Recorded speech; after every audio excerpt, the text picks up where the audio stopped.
All right, so this is going to be my new office here at Design to Sell. This used to be a third stall garage, and we used to have a garage door on this back wall here where that window currently is. So that's all been closed up, and we've raised the floor. When we started tearing into this third stall garage, this wall was part of the original building. This building has a lot of history, and this was an old board and batten wall. So what we did is we painted this black, and then we're gonna put the batten boards over top, and this whole wall will be black. Because black's my favorite color, I really wanted to incorporate that into my space, but I did know that you have to have really great lighting when you use black. So that's why I've got the 4 windows here in the office, as well as 17 lights that'll be up in the ceiling. So I'm gonna make sure I have a lot of light. The other thing was that we did on the floor is we put some tile that looks like wood in a herringbone pattern.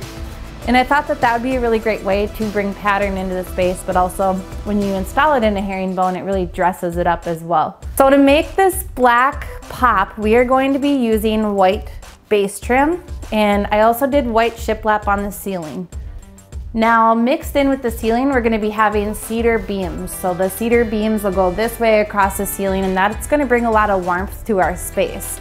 Because I'm using black and white with the white trim around the windows, the white base trim, the white ceiling, and the black walls, I knew that I needed to add warmth into this space, and that's where the cherry cabinets came into play. So as you can see, the cherry cabinets really warm up this space. They're a great contrast with that black, and they're gonna stand out like so sharp with a black and white contrast. The next thing I'm really excited to share with you is it's very important to bring some type of color into your space. I love bringing color into a space, so I'm going to do that in a couple ways here in this office. So these pendant lights are kind of like a royal blue, and those are going to hang right above the peninsula above my desk. So as you can see how gorgeous this is amongst the cherry and the black, and then if you imagine putting white in there with that to tie that all in, that is going to be kind of my color combination of this office.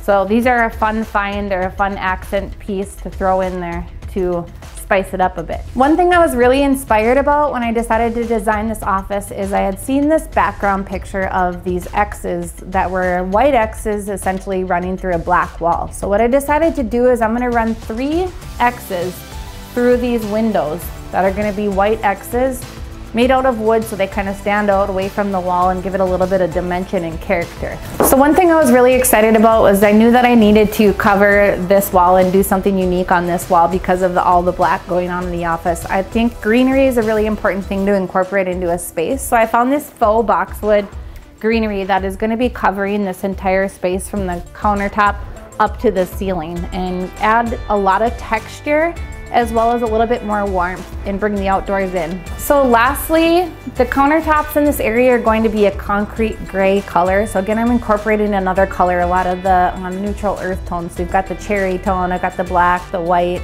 you know, the color on the floor, and then bringing those pops of color with that greenery and also my blue pendant lights. I decided to do a kitchen height desk because for one, I'm tall, and sitting at a desk, sometimes I just want to stand. So my legs start hurting. I decided to do a kitchen height desk instead, which I can stand behind if I need to. So now you've seen the office in the midst of the construction phase. I'm looking forward to showing you what the end result is shortly.